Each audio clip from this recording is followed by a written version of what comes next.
Ça, vous allez bien, donc on se retrouve encore aujourd'hui pour une nouvelle vidéo concernant notre tutoriel sur la mise en place d'un serveur web pour l'hébergement des sites web. Donc dernièrement, si je ne me trompe pas, nous avons essayé de mettre en place plusieurs sites web au sein de notre serveur. Donc nous avons hébergé plusieurs sites web au sein de notre serveur.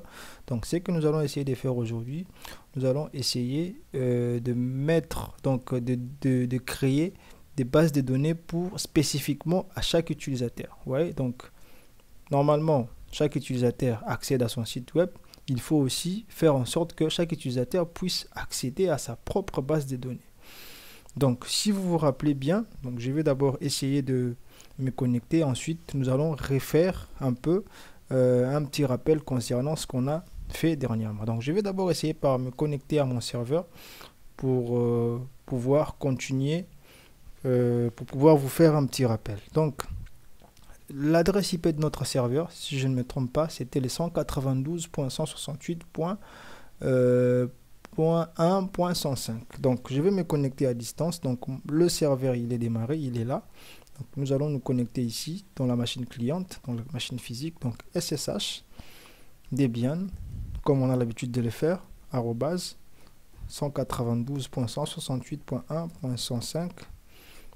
C'est bon. Donc là, il me demande le mot de passe de l'utilisateur Debian. C'était Debian.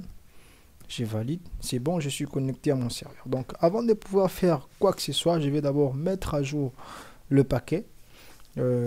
Donc mettre à jour le paquet et puis télécharger le paquet. Donc je dois faire ça avant de pouvoir continuer. Donc je vais d'abord me connecter en tant que root, donc sur mon i, donc si tout simplement tiré pour être à la racine. Voilà, je valide et puis je vais mettre le mot de passe. Le mot de passe c'était root. Je valide. Là je suis connecté en tant que root, donc je vais faire un clear pour effacer tout ce qui est au-dessus. Donc là, je vais faire maintenant apt get. Désolé, j'ai juste oublié les tirets des 6. Donc apt get update. Voilà. Donc il va récupérer les mises à jour. Ensuite, je vais faire apt. Je vais enlever get. Donc update.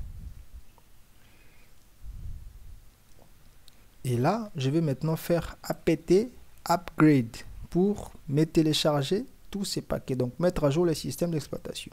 Bon, moi je l'avais déjà fait parce que ça prend du temps, mais lorsque vous allez le faire, donc ça prendra vraiment du temps, donc ça va télécharger les mises à jour du système. Il va donc votre système se mettra à jour en fait. Donc voilà, moi je l'avais déjà fait, donc si je valide, je n'aurai aucun problème. Mais par contre pour vous, il faut que vous puissiez patienter et puis mettre à jour votre système d'exploitation parce qu'il va télécharger beaucoup de choses, plein de trucs. Donc moi je l'avais déjà fait, donc il n'y a aucun souci. Donc si je valide, il va me dire que non, mon système est à jour. Vous voyez, donc lecture de la liste des paquets fait, construction de l'arbre des dépendances fait, lecture des informations fait, donc calcul, donc tout, vous voyez, donc tout est à jour. Donc moi je n'ai aucun problème. Donc je vais me connecter à mon serveur. Donc donc je vais d'abord mettre l'adresse IP du serveur parce que j'ai oublié ce qu'on avait mis comme nom de domaine. Donc c'était 105. Vous voyez, donc là je suis connecté à mon serveur. Donc avant de pouvoir faire ça, je vais d'abord mettre /phpMyAdmin pour vous expliquer ce que nous allons essayer de faire. Et ensuite, nous allons faire le rappel. Bon, avant de pouvoir vous expliquer ce que nous allons faire aujourd'hui, je préfère que nous puissions d'abord faire un petit rappel sur ce qu'on a fait dernièrement. Bon, donc, je vais juste mettre le port 10 000 pour me connecter à WebMin afin de voir un peu ce que nous avons fait, ce que nous avons mis comme nom de domaine concernant nos sites web. Voilà. Donc ici vous voyez, pour me connecter à WebMin, il me dit que is running SSL mode. Donc bon, là normalement il est en train de forcer parce que nous n'avons pas installé des certificats. Vous voyez, donc nous n'avons pas installé parce que normalement HTTPS, cela veut dire que il y a un certificat installé. Sauf que lorsque vous installez WebMin, il installe un certificat auto-signé. Vous voyez, donc auto-signé par notre propre serveur. Tandis que lorsque on installe un certificat, normalement, ces certificats doivent être fournis par une autorité de certification. Vous voyez, donc il y a plusieurs autorités de certification qui fournissent des certificats. Donc, mais sauf que là, avec Webmin, il utilise un certificat autosigné. Donc, les certificats sont, il faut le payer, c'est pas gratuit. Hein. Donc, il y a des autorités de certification qui offrent ces genres de services. Donc, nous n'allons pas l'utiliser parce que nous n'avons pas de moyens pour pouvoir voilà, trouver donc un certificat chez un fournisseur de certificats, donc une autorité de certification. Donc nous n'allons pas le faire, mais Webmin il le fait. Donc il installe un certificat autosigné. Donc ne vous inquiétez pas pour ces messages. Donc il faut juste valider parce que c'est juste un avertissement. Voilà. Donc il faut cliquer sur ces liens. Donc voilà, lorsqu'on clique sur ces liens et puis venir là, donc paramètres avancés, ensuite continuer vers les sites. Bon, il nous dit que le site est dangereux parce que vous voyez, donc il barre, il y a un certificat autosigné, mais ce n'est pas grave. Donc on n'a pas de certificat, donc vous allez cliquer sur continuer vers les sites.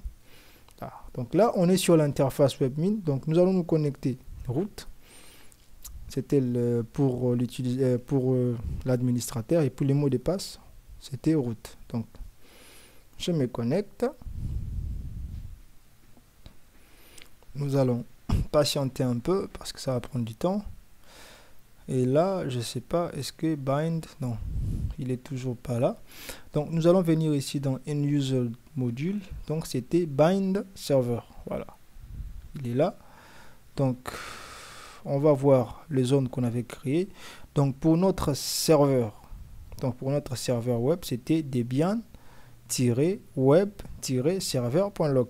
Et puis nous avons des utilisateurs qu'on avait créés, donc utilisateur K et puis utilisateur P.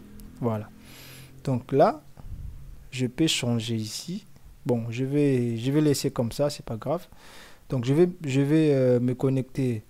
Bon, avant de me connecter à PHPMyAdmin, donc je vais essayer d'accéder à nos sites web. Donc je vais d'abord commencer par le serveur, tout simplement notre serveur, et ensuite les sites web de l'utilisateur K et les sites web de l'utilisateur B. C'est ce que nous avons fait dernièrement. Donc pour accéder à notre serveur, donc au lieu de taper l'adresse IP du serveur, donc il suffit de faire, et je vais juste revoir, c'est quoi? C'est Debian- c'est bon, voilà. Donc Debian, voilà, il est déjà là dans mon navigateur. Donc là, c'est pour accéder à notre serveur. Vous voyez, donc normal. Donc pour accéder au site de l'utilisateur K, par exemple, donc c'était user K, voilà, .log. Donc là, vous voyez, bienvenue dans les sites de l'utilisateur K. Donc pour l'utilisateur P, c'était userp.log. Donc ça, c'est ce que nous avons essayé de faire, ce que nous avons fait dernièrement. Donc héberger plusieurs sites web dans un seul serveur. Donc ce que nous allons essayer de faire aujourd'hui, nous allons maintenant essayer de mettre en place des bases de données spécifiques pour chaque utilisateur. Par exemple, pour l'utilisateur K, il aura accès à sa propre base de données. Pour l'utilisateur P, ça c'est toujours K. Donc là, je vais changer. C'est pas K. Là, c'est P maintenant. Voilà. Voilà. Pour l'utilisateur P, il aura aussi sa propre base de données. Parce que moi, en tant que root, je suis l'administrateur. Ouais, je peux voir toutes les bases de données. Mais moi, je voudrais que chaque utilisateur puisse accéder à PHPMyAdmin, mais il ne verra pas les bases de données des autres utilisateurs. Il verra sa propre base de données. Ouais, par exemple, pour l'utilisateur K, il verra sa propre base de données. Pour l'utilisateur P, il peut accéder à sa propre base de données sans pour autant voir les bases de données des autres utilisateurs. Donc, je vais accéder à PHPMyAdmin. Donc là, je vais juste venir là, je vais faire PHPMyAdmin. Ouais, je valide. Il me dit not found. Qu'est-ce que j'ai écrit? J'ai oublié M ici, c'est PHPMyAdmin, pas PHPYadmin. Voilà. Je valide. Là, je suis dans PHPMyAdmin. Vous voyez?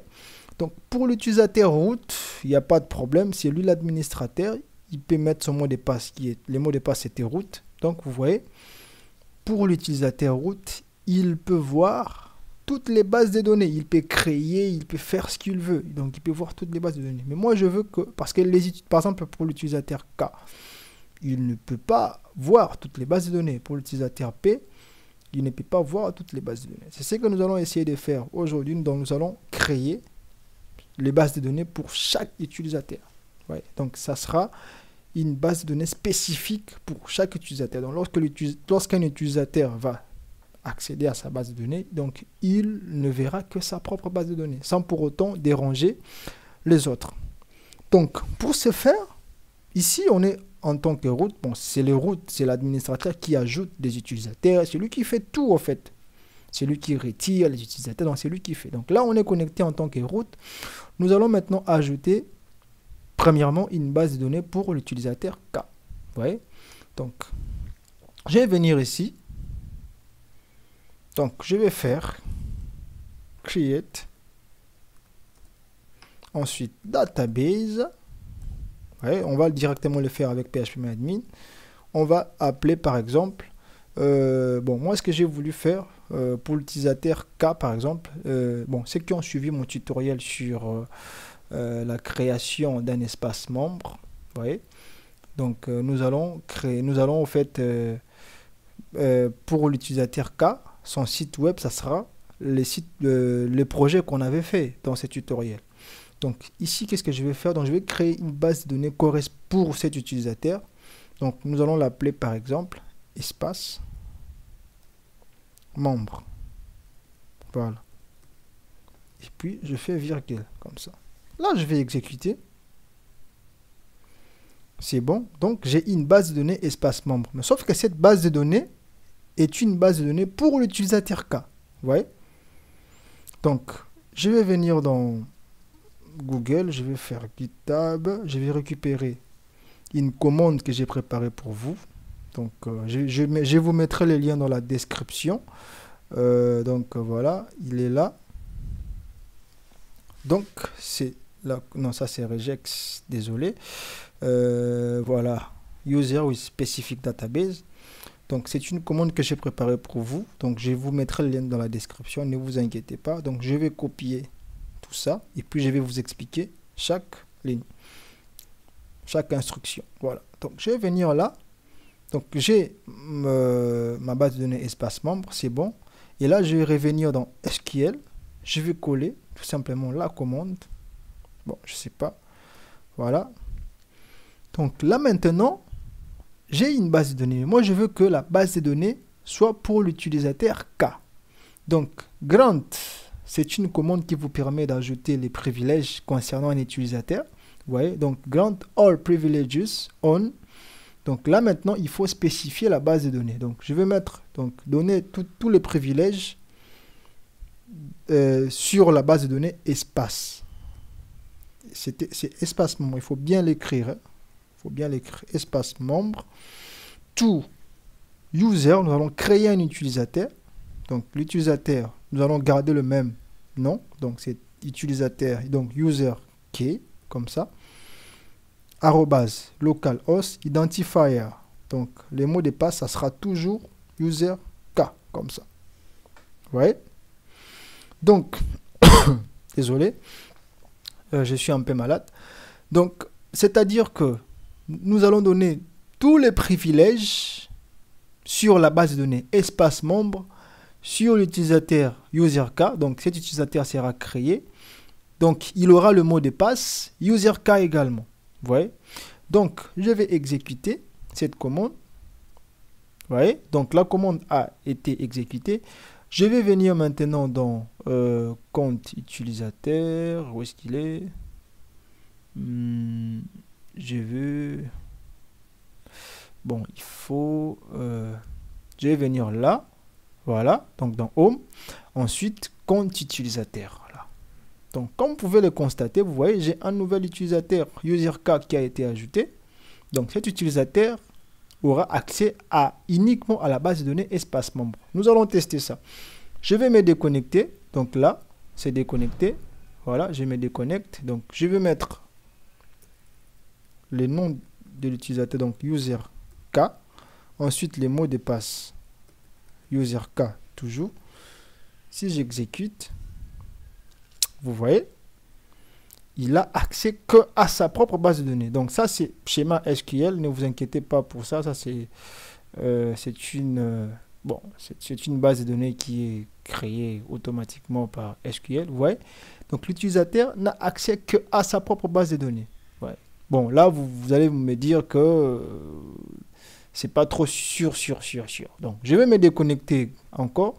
Et là, je vais me connecter en tant que route. Nous allons maintenant créer une base de données correspondant à l'utilisateur P pour vous montrer que chaque utilisateur n'a accès qu'à sa propre base de données. Donc là, je vais faire route. Je vais revenir en tant qu'administrateur, super utilisateur, donc route.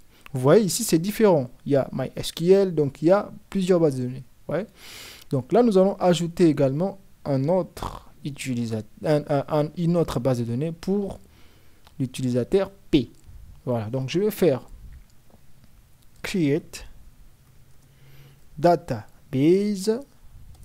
Donc nous allons maintenant l'appeler, par exemple, user P, comme ça, database. Vous voyez? Et là, je valide, j'exécute.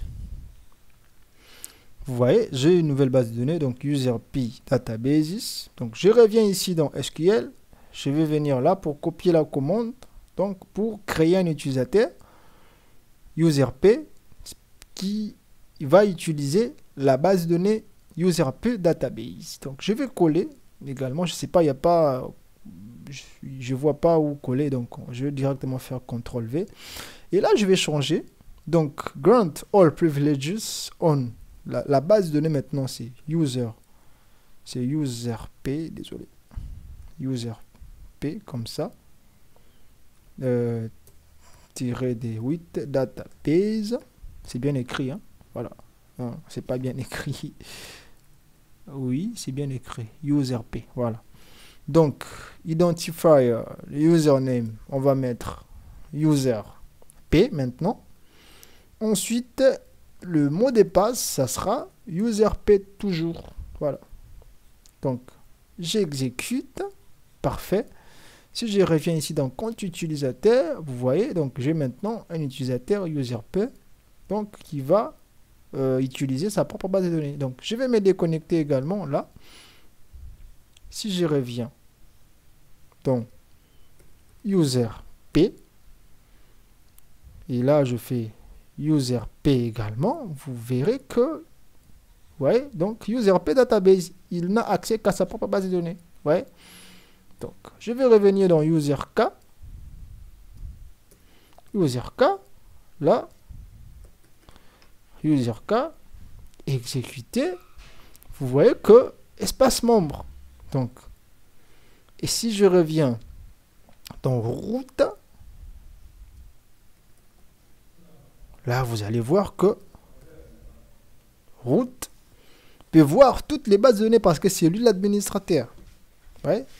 Donc, c'est ce que j'ai voulu que vous puissiez comprendre. Parce que ça marche comme ça, hein, chez les hébergeurs. Donc, quand tu essaies d'héberger un site web, tu n'auras accès qu'à ta base de données, sans pour autant voir les bases de données des autres. Parce que vous êtes dans un seul serveur, mais vous partagez les ressources de cette machine, de ces serveurs. Ouais. Donc, c'est comme ça. Donc, ce que nous allons essayer de faire, donc je vais revenir sur userk. Donc, je vais me connecter ici, donc userk, comme ça. Ensuite, mettre le mot de passe userk. Voilà, je valide. Donc, ce que je vais essayer de faire ici, donc je vais importer une base de données. Donc je vais en fait récupérer un projet qu'on a fait concernant, c'est pas, c'était espace membre, création d'un espace membre avec ceux qui ont suivi ce tutoriel connaissent ces projets. Donc je vais importer cette base de données ici et puis importer les projets dans le site web, donc dans les répertoires de l'utilisateur ici. Donc on aura, donc pour l'utilisateur K, ça sera son site web, quoi. Donc on verra voilà le projet espace membre. Donc je vais revenir dans GitHub. Là. Non, c'est pas là. C'est repository. Oh, c'est pas profile, c'est repository. Voilà. Non, c'est pas possible. Repository. Bon, c'est pas grave. Je suis dans... Bon, j'ai confondu avec le profil. C'est pas grave. Donc, c'était espace membre, le projet. Je vous mettrai aussi les liens dans la description. Ne vous inquiétez pas. Donc, moi, ce que je vais essayer de faire, je vais tout simplement récupérer ces projets pour le mettre ici. Parce que c'est un site web que nous avons créé. Donc, ce projet est un site web que nous avons créé avec PHP, avec MySQL. Donc, ceux qui ont suivi mon tutoriel connaissent. Donc, je vais récupérer ces projets et puis nous allons le mettre ici dans les sites web de l'utilisateur K pour pouvoir utiliser, parce que avec ces projets, nous avons créé une base de données, nous avons fait beaucoup de choses. Donc, vous allez comprendre. Donc là, qu'est-ce que je vais faire? Donc voilà, je disais, je vais revenir là. Là maintenant, je vais me connecter en tant que user K, parce que c'est user K qui veut voilà, uploader ces fichiers pour son site web. Bon, normalement, moi j'ai voulu... Bon, normalement, pour uploader un site web, ça s'est fait avec FileZilla. Vous voyez? Ça s'est fait avec FileZilla. Bon, moi j'ai voulu le faire rapidement. Bon, de préférence, au lieu de le faire rapidement, je préfère le faire avec FileZilla pour vous apprendre un nouveau protocole FTP, parce que c'est très important, hein, il faut savoir. Hein, donc, le protocole FTP vous permettra tout simplement d'uploader directement vos fichiers, vos dossiers dans votre serveur. Ouais, donc c'est très important, parce que moi j'ai voulu directement le faire. Parce que je peux le faire, on peut le faire, on peut se connecter en tant qu'utilisateur P et ensuite tout simplement télécharger, directement télécharger tous les contenus espace membre, ensuite le mettre dans le répertoire de l'utilisateur K. Mais moi je ne vais pas le faire comme ça, donc je préfère le faire avec FileZilla. C'est plus simple parce qu'il y a des interfaces graphiques, vous allez comprendre facilement. C'est plus simple de le faire comme ça. Donc je pense que là on va s'arrêter. On va s'arrêter là pour l'instant, et puis dans la prochaine vidéo, nous allons installer le protocole FTP et ensuite nous allons uploader, donc nous allons récupérer tous ces fichiers ici dans GitHub et après nous allons le uploader avec FileZilla. C'est mieux quoi. Voilà.